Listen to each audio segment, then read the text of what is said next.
How to strengthen the will to control the mind.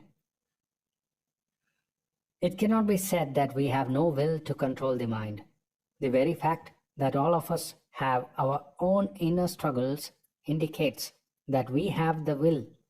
But in most cases, this will to control the mind is not very strong. Our will to control the mind can never be strong until and unless we have deliberately and irrevocably renounced pleasure as one of the main pursuits of our life.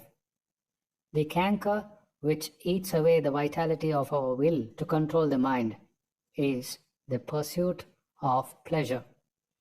It is like this. If you have a servant who is aware that you depend on him to procure you illicit drugs, and if you both enjoy the drug together, you cannot then control that servant. The same is the case with the mind.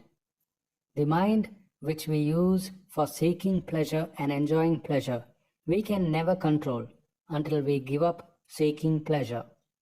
Even after giving up the pursuit of pleasure, it will not be easy to control it, for the mind will always have past incidents to cite to embarrass us. The strength of our will to control the mind will be in proportion to the strength and intensity of our renunciation of the pursuit of pleasure.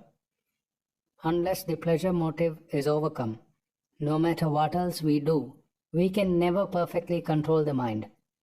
The derivative of this truth is that those who are reluctant to renounce the pleasure motive are not sincere enough in wanting to control their minds, whatever their professions. By renunciation of the pursuit of pleasure is not meant renunciation of the pursuit of joy or bliss.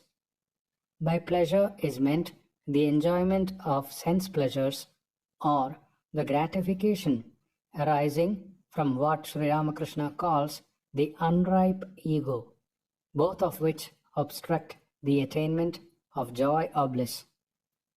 It is by going beyond pleasure and pain that one attains joy or bliss, which is the very goal of life. There is no question of giving up the desire for joy or bliss, for it is integral to us, our real nature, being, existence, knowledge, bliss. About the method of overcoming the pleasure motive, something will be said in the next section. Opposites sometimes look alike. Two types of persons do not have inner struggle: those who have become unquestioning slaves of their lower nature, and those who have completely mastered their lower nature. All others have inner struggles, which are the result of inadequate or unsuccessful attempts at controlling the mind. Inadequate attempts are indications of weak will and of lack of knowledge as to how to control the mind. The most important thing is to strengthen the will to such a degree that even in the face of repeated failures, we are not disheartened. Rather, that with every new failure to control the mind, we are roused to fresh endeavors with new enthusiasm. Now, how do we strengthen this will to control the mind? We have to remove the causes of weakness of will, and we have to inject strength into it by ensuring the presence of suitable causes. No doubt, some of us have struggled with our minds, but have faced repeated failures.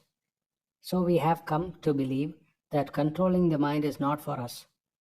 Another reason for the weakness of our will is that most of us have perhaps not clearly thought what exactly is at stake in the control of mind.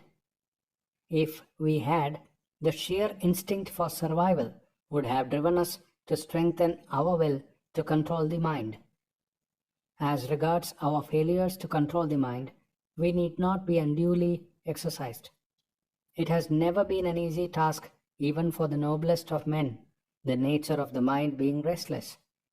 Sri Krishna says in the Gita, "The turbulent senses, O Arjuna, do violently snatch away the mind of even a wise man striving after perfection.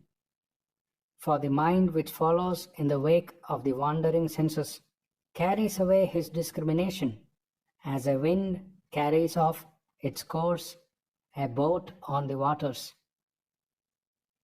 The Buddha teaches, if one man conquers in battle 1,000 men 1,000 times, and if another conquers himself, he, the latter, is the greater conqueror.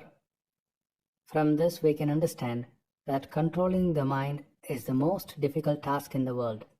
It is indeed a hero's task.